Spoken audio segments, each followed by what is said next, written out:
Hello everybody, happy summer if you're here in North America, or winter for all my international friends.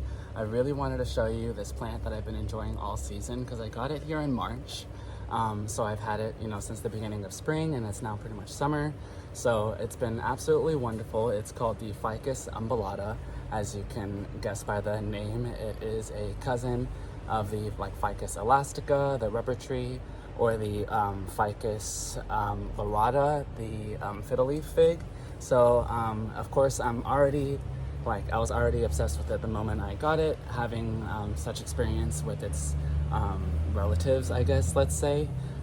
You can see, what's not to fall in love with this plant. It's got these absolutely amazing heart-shaped leaves. They're rather beautiful and a little bit, just delicate and dainty. They're not as thick as the rubber tree, let's say, the Ficus elastica, and they're not as crinkly as the Ficus lyrata, the fiddle leaf fig. It is a pretty cool plant in the sense that it just gets super tall. It gets the cool roots like the ficus do, and ends up being really tall banyan trees and things like that. But anyways, to start from the top, as far as the sun goes, you can see I have mine like a screened in porch, and it is noon right now. So around noon it starts to get that nice filtered sun from this oak tree that's above me.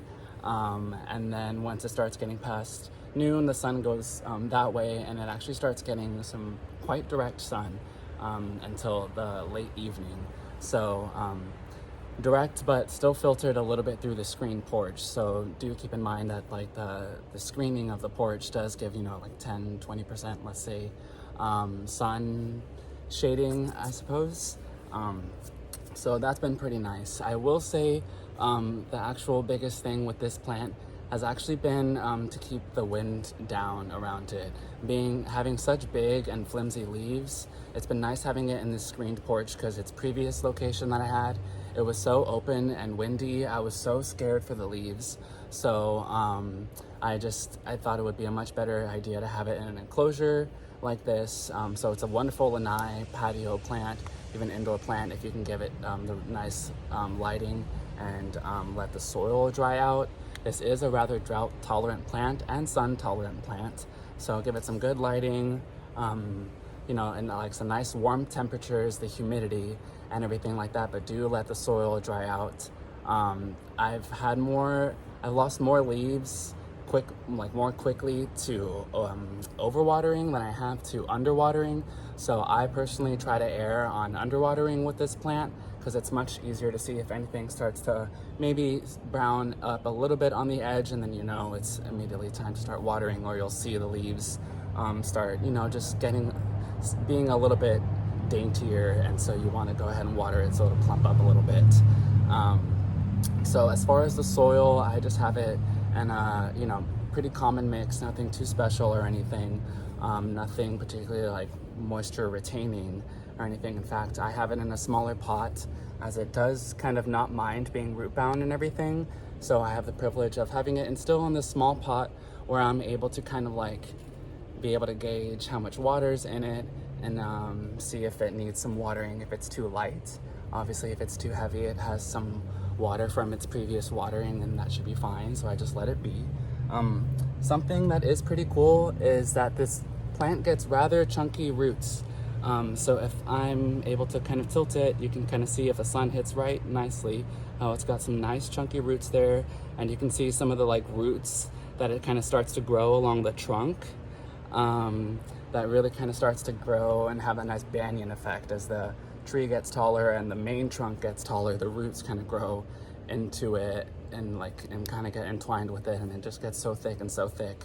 Or at least I've definitely seen the Ficus elasticas doing that here in Florida. There's such huge ones that they get as tall as the power lines and things like that in the right locations. They're super tall. So yeah, it's a really cool plant. I think it's super cool.